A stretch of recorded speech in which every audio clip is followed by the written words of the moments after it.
नमस्कार, मी प्रतीक्षा. DNA मराठीमध्ये आपलं स्वागत. राज्यमंत्री मेघना बोर्डीकर, आमदार राजेश विट्टीकर यांचे पाथरी शहरात भव्य नागरी सत्कार सोहळ्याचं आयोजन करण्यात आलं होतं.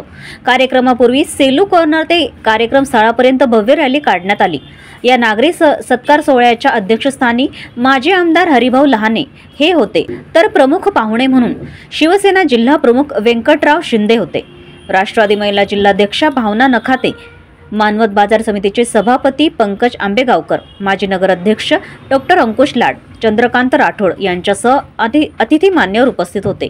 कार्यक्रमाच्या दरम्यान आमदार राजेश विट्टीकर यांनी विधानसभा निवडणुकीचे पाथरी विधानसभेचे राष्ट्रीय समाज पक्षाचे उमेदवार यांच्यावर निशाणा साधत जोरदार टीका केली व पुढे म्हणाले की आम्ही निवडणुकीच्या अनुषंगाने कोणालाही शब्द दिला नव्हता. महायुती ज्या उमेदवाराला उमेदवारी देईल त्याचे आम्ही प्रामाणिकपणे काम करू. आज संपन्न झालेल्या सत्कार सोहळ्यात पाथरी येथील नागरिक मोठ्या संख्येने उपस्थित होते.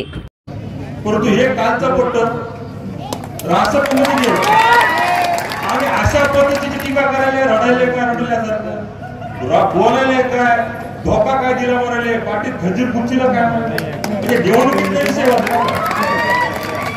निवडणुकीतले विषय होते पण होऊन गेलं तर हा इथं आता खेड्याकडीला ऊत काढायचा नाही, आणायचा नाही किंवा जुने उकडे उकरायचं काम नाहीये. पण झालेली घटना काका तुम्ही त्या ठिकाणी सांगितली पाहिजे की त्यांनी अनेक आरोप माझ्यावर त्या ठिकाणी केले, अनेक केले, मी सहन केलं. मी त्याचं नाव तरी घेतलं का? मी रात्रंदिवस माझ्यासोबत होते, दादासाहेब होते, साहेब होते, अनिल भाऊ होते. आपण रात्रंदिवस प्रचार केला. कधी त्याचं नाव तरी काढलं?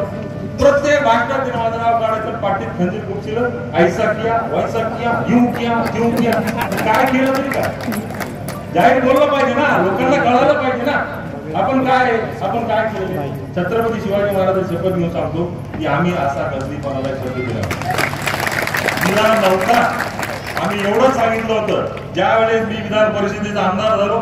आमदार झाल्याच्या नंतर ज्यावेळेस माझा सत्कार या ठिकाणी झाला त्या सत्काराचं तुम्ही ऑडिओ क्लिप ऐका, व्हिडिओ क्लिप काढा, माझी भाषणं काढा. मी काय म्हणत होतो, मी जर महायुतीमध्ये कोणालाही उमेदवारी देऊ त्या व्यक्तीचं आपण सर्वांनी म्हणून प्रामाणिकपणानं काम केलं पाहिजे आणि त्याला या पाथरीचा आमदार म्हणून निवडून आलं पाहिजे. हे आमचा शब्द आहे.